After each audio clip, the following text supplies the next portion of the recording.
സത്യാവസ്ഥ അറിയുന്നതിന് മുന്നേ തന്നെ കാര്യങ്ങളൊക്കെ അനിയുടെ കൈവിട്ടു പോവുകയാണ് കേട്ടോ. പത്തരമാറ്റ് സീരിയലിൻ്റെ വരാനിരിക്കുന്ന ഒരു അടിപൊളി വിശേഷത്തിലേക്കാണ് കേട്ടോ ഞാൻ നിങ്ങളെ കൂട്ടിക്കൊണ്ട് പോകുന്നത്. അപ്പോൾ നമ്മുടെ ചാനൽ ആദ്യമായിട്ട് കാണുന്നവർ എല്ലാവരും ഒന്ന് സബ്സ്ക്രൈബ് ചെയ്തും വീഡിയോ ഹൈപ്പ് ചെയ്ത് ലൈക്ക് ചെയ്തും ഒക്കെ സപ്പോർട്ട് ചെയ്തേക്കണേ. നമുക്ക് സീരിയലിലേക്ക് വരാം, സീരിയലിലെ വിശേഷത്തിലേക്ക് വരാം. അങ്ങനെ നവീൻ്റെയും നന്ദുവിൻ്റെയും കല്യാണം ഇരു വീട്ടുകാരും അങ്ങനെ നടത്താനായിട്ട് തീരുമാനിച്ചിരിക്കുകയാണ് കേട്ടോ. കനക പറയുന്നുണ്ട്, അടുത്ത ആഴ്ച നവീൻ്റെ അച്ഛൻ ഗൾഫിൽ നിന്ന് വരികയാണ്. അദ്ദേഹം വന്നിട്ട് ഒരു 1.5 മാസമേ ലീവ് ഉണ്ടെന്നാണ് അറിഞ്ഞത്. അതിനിടയിൽ നന്ദുവിൻ്റെയും നവീൻ്റെയും കല്യാണം നടത്തണം. അങ്ങനെ വേണം നമുക്ക് നവീൻ്റെ അമ്മയോട് സംസാരിക്കാനായിട്ട്. എന്തായാലും നിശ്ചയം മാത്രം നടത്തിയിട്ട് കാര്യമില്ല. നന്ദുവിൻ്റെ മനസ്സാ എപ്പോഴാണ് മാറുന്നതെന്ന് പറയാൻ പറ്റത്തില്ല. ഇപ്പം അവൾ എല്ലാം ഒന്ന് ഒതുങ്ങി നിൽക്കുക അനിയിൽ നിന്നും.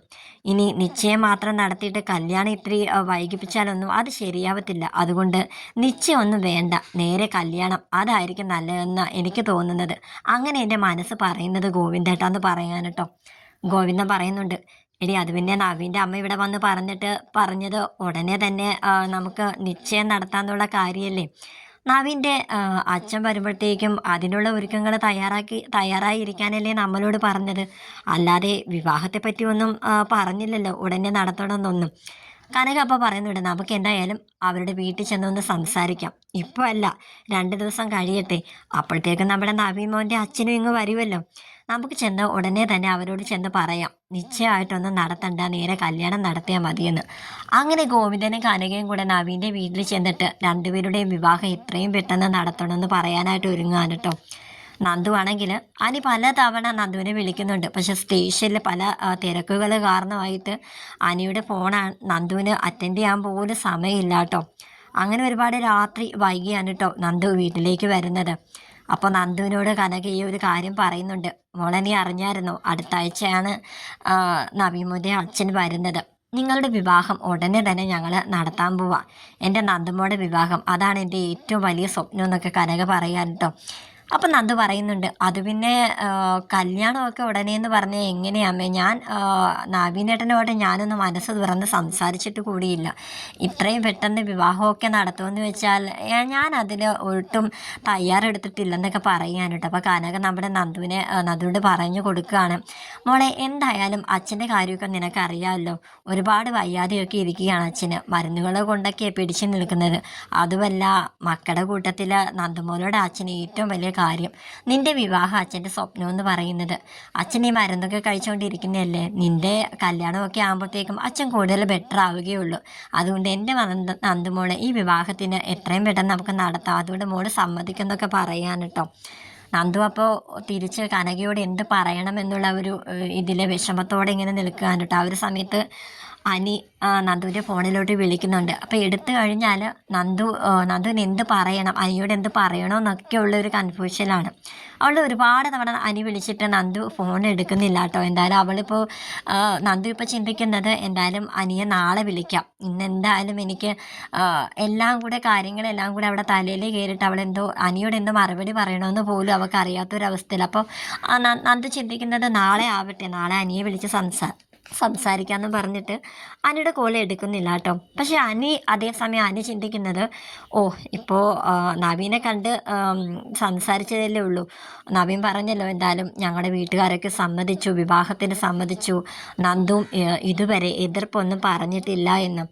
അങ്ങനെയാണെങ്കിൽ അവൾ എൻ്റെ ഫോൺ എടുക്കാത്തത് ഇനി നവീനെ അവൾക്ക് ശരിക്കും ഇഷ്ടമാണോ എന്നൊക്കെയുള്ളൊരു ചിന്ത അവനെ അലട്ടിക്കൊണ്ടിരിക്കുകയാണ് കേട്ടോ എനിക്ക്. ആ ഒരു സമയത്ത് തന്നെ നന്ദുവിൻ്റെ ഫോണിലോട്ട് നവീൻ വിളിക്കുന്നുണ്ട് കേട്ടോ. മറ്റൊന്നുമല്ല, നവീനാണെങ്കിൽ ഈ ഒരു കാര്യത്തിൽ നിന്നുമൊക്കെ വീട്ടുകാരെ എങ്ങനെ പറഞ്ഞ് മനസ്സിലാക്കണമെന്നൊന്നും അറിയില്ല. കാരണം കാര്യങ്ങളൊക്കെ കൈവിട്ട് പോയിരിക്കുകയാണ്. കാരണം അടുത്ത ആഴ്ച അച്ഛൻ വരും, ഉടനെ തന്നെ എൻഗേജ്മെൻ്റ് അല്ല വിവാഹം തന്നെ നടത്തണം എന്നൊക്കെയാണ് കേട്ടോ വീട്ടുകാർ പറയുന്നത്. അപ്പോൾ ആ ഒരു കാര്യത്തെപ്പറ്റി നന്ദുവിനോടൊന്ന് സംസാരിക്കാം എന്നൊക്കെ പറഞ്ഞുകൊണ്ട് നവീൻ നമ്മുടെ നന്ദുവിനെ വിളിക്കുന്നുണ്ട് കേട്ടോ. അപ്പോൾ ഇതിനിടയിൽ നമ്മുടെ അനി വീണ്ടും നന്ദുവിനെ കോൾ ചെയ്തുകൊണ്ടിരിക്കുകയാണ്. അപ്പോൾ ഫോണിൽ ബിസി എന്ന് പറയാൻ കേട്ടോ. അങ്ങനെ അനി ചിന്തിക്കുകയാണ്, എൻ്റെ കോള് അവൾ അറ്റൻഡ് മൈൻഡ് ചെയ്യാതെ ഇപ്പോൾ അവളിപ്പോൾ ആരുമായിട്ടോ സംസാരിച്ചുകൊണ്ടിരിക്കുക. അപ്പോൾ പെട്ടെന്ന് അവന് സംശയത്തിൻ്റെ ഒരു ഇതാണ് കേട്ടോ. അവനുടനെ തന്നെ ഇനി നവീനുമായിട്ടായിരിക്കുമോ ഇനി ഇവളെ സംസാരിച്ചുകൊണ്ടിരിക്കുന്നതെന്ന് പറഞ്ഞിട്ട് നവീൻ്റെ ഫോണിലോട്ട് വിളിക്കുന്നുണ്ട്. അങ്ങനെ നവീൻ്റെ ഫോണും ബിസിയാണ് കേട്ടോ പറയുന്നത്. മറ്റൊരു കോളിൽ ബിസിയാന്ന് പറയുമ്പോഴത്തേക്കും അവന് ആ ഒരു വിഷമം താങ്ങാൻ അവരെ അനി ഇങ്ങനെ നിൽക്കുകയാണ് കേട്ടോ. അങ്ങനെ അനിയുടെ മനസ്സ് പറയുകയാണ്, അതെ നന്ദുവിനിപ്പോൾ തന്നെ ഇഷ്ടമല്ല, അനി നവീനുമായിട്ടുള്ള വിവാഹത്തിന് അവൾ തയ്യാറെടുത്തിരിക്കുകയാണ്. ഈ വീട്ടുകാരെല്ലാവരും കൂടി നിർബന്ധിച്ച് അവളെ കൊണ്ട് സമ്മതിപ്പിച്ചു. ഇനി എന്നെ അവൾക്കിനി കാണേണ്ട കൂടി ഇല്ലായിരിക്കും എന്നൊക്കെ അവനിങ്ങനെ ചിന്തിച്ച് കൂട്ടുകയാണ് കേട്ടോ. അവൻ ആ രാത്രി തന്നെ ആ ഒരു സമയത്ത് തന്നെ മുത്തശ്ശൻ്റെ മുറിയിലോട്ട് പോകാൻ കേട്ടോ. ഭയങ്കര ദേഷ്യത്തോടെ അവനിങ്ങനെ കഥകിലിട്ട് കൊട്ടുകയാണ്. അങ്ങനെ മുത്തശ്ശിയും കൂടെ ഉറങ്ങി കേട്ടോ. അങ്ങനെ ആരെ ഈ കഥകിട്ട് കൊട്ടുന്നതെന്ന് പറഞ്ഞ് മുത്തശ്ശി ഇങ്ങനെ മുത്തശ്ശനെ വിളിക്കുകയാണ്. അപ്പോൾ മുത്തശ്ശൻ പറയുന്നുണ്ട്, ഇനി ആദർശമോൻ വല്ലതും ആണോ, നമ്മുടെ നയനമോൾക്ക് എന്തെങ്കിലും പറ്റി കാണുമോ, അവളിപ്പോൾ മാസം തികയാറായിരിക്കില്ല എന്നൊക്കെ ഇങ്ങനെ പറഞ്ഞിട്ട് അവർ ഡോറ് തുറക്കുകയാണ്. അപ്പോൾ നേരെ നിൽക്കുന്നത് നമ്മുടെ അനി ഇങ്ങനെ നിൽക്കുകയാണ്. അങ്ങനെ അനിയാണെങ്കിൽ മുത്തശ്ശൻ്റെ നേരെ ഇങ്ങനെ ചാടിക്കൊണ്ട് പറയുകയാണ്, ഞാൻ പലതവണ ഞാൻ പറഞ്ഞതല്ലേ എനിക്ക് അവന്തികയെ ഇഷ്ടമല്ല, അവന്തികയും ഞാനും തമ്മിലുള്ള വിവാഹം ഒന്നും നടത്തണ്ട എന്നൊക്കെ ഞാൻ പറഞ്ഞതല്ലേ. നിങ്ങളല്ലേ എല്ലാവരും കൂടി അവന്തിക എൻ്റെ തലയിൽ വെച്ച് കെട്ടാൻ നോക്കുന്നത്. അതുകൊണ്ട് ഈ വിവാഹത്തിന് ഒട്ടും എനിക്ക് സമ്മതമല്ല. അതുകൊണ്ട് അവന്തികയായിട്ടുള്ള കല്യാണത്തിന് എന്നെ ഇനി ആരും നിർബന്ധിക്കരുത്. അവളെ കാര്യങ്ങളൊക്കെ പറഞ്ഞ് നിങ്ങൾ മനസ്സിലാക്കിക്കോണം. ഇപ്പോൾ നിങ്ങളെല്ലാവരും കാരണം എൻ്റെ നന്ദു എൻ്റെ കൈവിട്ട് പോയിരിക്കുകയാണ്. ഇപ്പോൾ നന്ദുവിൻ്റെ അമ്മയുടെ വിചാരം എനിക്ക് അവന്തിക ഇഷ്ടമാണെന്നും അവന്തികയും ഞാനും തമ്മിലുള്ള കല്യാണത്തിന് ഇവിടെ എല്ലാവരും ഒരുക്കങ്ങൾ തുടങ്ങിക്കഴിഞ്ഞെന്നൊക്കെയാണ് അവരുടെയൊക്കെ വിചാരം. അതുകൊണ്ട് തന്നെയാണ് അവരെത്രയും പെട്ടെന്ന് നന്ദുവിൻ്റെ വിവാഹം നടത്തണമെന്ന് ആഗ്രഹിച്ചത്, ആ നവീനുമായിട്ടെന്ന് പറയാൻ കേട്ടോ. അപ്പം മുത്തശ്ശൻ പറയുന്നുണ്ട്, എടാ നീ സ്നേഹിക്കുന്ന പെണ്ണ് നിന്നെ തിരിച്ച് സ്നേഹിക്കുന്നുണ്ടല്ലോ, അപ്പോൾ പിന്നെ നവീനുമായിട്ടുള്ള വിവാഹം അവൾ എങ്ങനെ സമ്മതിക്കാനാണ്? ആരൊക്കെ എന്തൊക്കെ പറഞ്ഞാലും നന്ദു അതിന് സമ്മതിക്കില്ലല്ലോ എന്ന് പറയാൻ കേട്ടോ. അപ്പം അനി പറയുന്നുണ്ട്, അവൾ നല്ലൊരു പെൺകുട്ടിയാണ്, അവൾ അച്ഛൻ്റെയും അമ്മയുടെ വാക്കുകൾക്കൊക്കെ നല്ല വില കൊടുക്കുന്നവളാണ്. ചിലപ്പോൾ എൻ്റെ സ്നേഹം അവർക്ക് വേണ്ടിയിട്ട് വേണ്ടെന്ന് വെച്ചിട്ടുണ്ടാവും. ഞാൻ പലതവണ അവളെ വിളിച്ചിട്ടും അവൾ ഫോൺ പോലും എടുക്കുന്നില്ല. ഇനി ചിലപ്പോൾ എന്നെ കാണാൻ പോലും അവൾ കൂട്ടാക്കുകയില്ല. എല്ലാം കാരണം നിങ്ങളെല്ലാവരും കൂടെയാണെന്ന് പറഞ്ഞ് അനി വിഷമത്തോടെ മുറിയിലേക്ക് പിന്നെ തിരിച്ച് നടക്കാൻ കേട്ടോ. അപ്പം മുത്തശ്ശി പറയുന്നുണ്ട്, നമുക്ക് നന്ദുവിൻ്റെ ആദർശമായിട്ട് നമുക്ക് നന്ദുവിൻ്റെ വീട്ടിലൊന്ന് പോയി സംസാരിച്ചാലോ, നയനമോളും നമുക്കൊപ്പം വരട്ടെ, നമുക്ക് എല്ലാവർക്കും ചെന്ന് അനിയുടെയും നന്ദുവിൻ്റെയും കാര്യത്തെ പറ്റിയൊക്കെ സംസാരിച്ചാലോ എന്ന് മുത്തശ്ശി പറയുന്നുണ്ട് കേട്ടോ. അപ്പോൾ മുത്തശ്ശൻ പറയുന്നുണ്ട്, ഇല്ലില്ല, കാര്യങ്ങളൊക്കെ പിന്നെ കൈവിട്ട് പോയിരിക്കുന്നു, വേറൊന്നുമല്ല. ഇപ്പോൾ എല്ലാം അറിഞ്ഞത് നരസിംഹനെ ഞാൻ ഇന്നലെ വിളിച്ചപ്പോഴത്തേക്കും മകൻ ഗൾഫിൽ നിന്ന് അടുത്ത ആഴ്ച വരുമെന്ന് അദ്ദേഹം പറഞ്ഞത്. അങ്ങനെയാണെങ്കിൽ അദ്ദേഹം വരുന്നതിൻ്റെ പ്രധാന കാരണം നവീനും നന്ദുവും തമ്മിലുള്ള വിവാഹം ഉറപ്പിക്കാൻ വേണ്ടിയിട്ട് തന്നെയായിരിക്കും. ഈ ഒരു അവസരത്തിന് നമ്മൾ അവിടെ ചെന്നിട്ട് പറഞ്ഞിട്ട് ഒരു കാര്യവും ഇല്ലയെന്ന് പറയാൻ കേട്ടോ. എന്നാൽ നന്ദു എൻ്റെ മനസ്സിൽ എന്താണെന്നുള്ള കാര്യം നവീനേട്ടൻ അറിഞ്ഞിരിക്കണം. ഇത്രയും നാൾ ഞാനത് പറയാതിരുന്നത് കൊണ്ടാണ് കാര്യങ്ങൾ ഇതുവരെ എത്തിയത്. ഇനിയും അത് മറച്ചു വെച്ചുകൂടാ. അങ്ങനെ നവീൻ നന്ദുവിനെ വിളിച്ച് കാര്യങ്ങൾ സംസാരിച്ചുകൊണ്ടിരിക്കുന്നതിൻ്റെ ഇടയിൽ നന്ദു പറയുന്നുണ്ട് കേട്ടോ, നവീനേട്ടാ എനിക്ക് നവീനേട്ടനോടൊരു കാര്യം പറയാനുണ്ട്, എനിക്ക് നാളെ നവീനേട്ടനെ ഒന്ന് കാണണമെന്ന് ഇങ്ങനെ പറയാൻ കേട്ടോ. അങ്ങനെ നന്ദു ഞാൻ നീ പറയുന്ന സ്ഥലത്ത് വരാമെന്നൊക്കെ പറയാൻ കേട്ടോ. അങ്ങനെ ബീച്ചിൽ വെച്ച് നവീനും നന്ദുവും കൂടെ കാണുകയാണ്.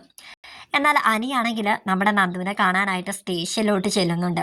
അവിടുത്തെ ആ കോൺസ്റ്റബിൾ അനിയോട് പറയുന്നുണ്ട്, അത് പിന്നെ ഇന്ന് നന്ദു സാർ വരാനായിട്ട് കുറച്ച് ലേറ്റ് ആവും, ആ നവീൻ സാറ് വിളിച്ചിട്ട് ബീച്ചിലോട്ട് പോയെന്നാണ് ഞങ്ങൾ അറിഞ്ഞെന്ന് പറയാൻ കേട്ടോ. അങ്ങനെ അനി നേരെ ചെല്ലുന്നത് ബീച്ചിലോട്ടാണ് കേട്ടോ. അവിടെ നമ്മുടെ നന്ദുവും നവീനും തമ്മിൽ സംസാരിച്ചുകൊണ്ട് നിൽക്കുന്നത് അനി കാണുകയാണ്. നെഞ്ചിരിപ്പോടെ അവർ കാഴ്ച കണ്ടുകൊണ്ടിരിക്കുകയാണ് കേട്ടോ. അങ്ങനെ അനി മനസ്സിലാക്കുന്നു, അല്ല അവൻ തെറ്റിദ്ധരിക്കുന്നു, നന്ദുവും നവീനും വിവാഹം കഴിക്കാനായിട്ട് പരസ്പരം സമ്മതത്തോടു കൂടി തന്നെയാണ് എന്നുള്ളൊരു കാര്യമൊക്കെ അവനിങ്ങനെ ചിന്തിക്കാൻ കേട്ടോ. ഭയങ്കര സങ്കടത്തോടെയും ദേഷ്യത്തോടെയും ഒക്കെ അവൻ അവിടെ നിന്ന് പോകാൻ കേട്ടോ, ബൈക്കിൽ കയറി പോകാൻ കേട്ടോ. ആ ഒരു സമയത്ത് പല വണ്ടികളും ആക്സിഡൻ്റ് ആവുന്ന രീതിയിൽ നമ്മുടെ അനിയുടെ വണ്ടി തട്ടിയൊക്കെ പോകുന്നുണ്ട്. കാരണം നന്ദുവിനെ കുറിച്ചുള്ള ആ ഒരു പഴയ ഓർമ്മകളിലൂടെയാണ് കേട്ടോ അവനിങ്ങനെ വണ്ടി ഓടിച്ചൊക്കെ വരുന്നത്. അങ്ങനെ വീട്ടിൽ ചെന്നിട്ട് അവനിങ്ങനെ ആലോചിക്കുകയാണ്, എൻ്റെ നന്ദുവിനെ എനിക്ക് അങ്ങനെ അങ്ങ് വിട്ടുകൊടുക്കാനായിട്ട് സാധിക്കുകയില്ല എന്നുള്ള കാര്യം. എന്നാൽ ഇതേ സമയം നന്ദു നവീനോട് എല്ലാ കാര്യങ്ങളും തുറന്നു പറയുകയാണ് കേട്ടോ. നവീനേട്ടാ എനിക്കൊരു കാര്യം പറയാനുണ്ട്, എനിക്ക് എനിക്കറിയാം അനി നവീനേട്ടനോട് എന്നെ ഇഷ്ടമാണെന്നുള്ള കാര്യം തുറന്ന് പറഞ്ഞ കാര്യമൊക്കെ ഞാൻ അറിഞ്ഞു. അതുപോലെ തന്നെ ഞാനും അവനെ സ്നേഹിക്കുന്നുണ്ട്. എനിക്കറിയാം ഇത് കേൾക്കുമ്പോൾ നവീനേട്ടൻ ഒത്തിരി സങ്കടം വരുമെന്ന്. പക്ഷേ ഇന്നല്ലെങ്കിൽ നാളെ ഞാനിത് നവീനേട്ടനോട് തുറന്ന് പറഞ്ഞില്ലെങ്കിൽ ശരിയാവില്ല. അതുകൊണ്ടാണ് ഞാൻ ഇപ്പോഴെങ്കിലും കാര്യങ്ങളൊക്കെ പറഞ്ഞത്. അതുകൊണ്ട് എന്നോടും അനിയോട് പൊറുക്കണമെന്ന് പറയാൻ ട്ടോ. നന്ദു ഇത് പറഞ്ഞു തീർന്നതും അനി പൊട്ടിച്ചിരിക്കുകയാണ്. നന്ദു അപ്പം പറയും, എന്താ നവീനേട്ടൻ എന്നെ കളിയാക്കി ചിരിക്കുകയാണ്? അല്ല നന്ദു, ഒരിക്കലുമല്ല. നീയും അനിയൊന്നും എന്നെ ഒരിക്കലും മനസ്സിലാക്കിയിട്ടില്ല. അതുകൊണ്ടാണ് ഞാനിപ്പോൾ പൊട്ടിച്ചിരിച്ചെന്ന് പറയാൻ ട്ടോ.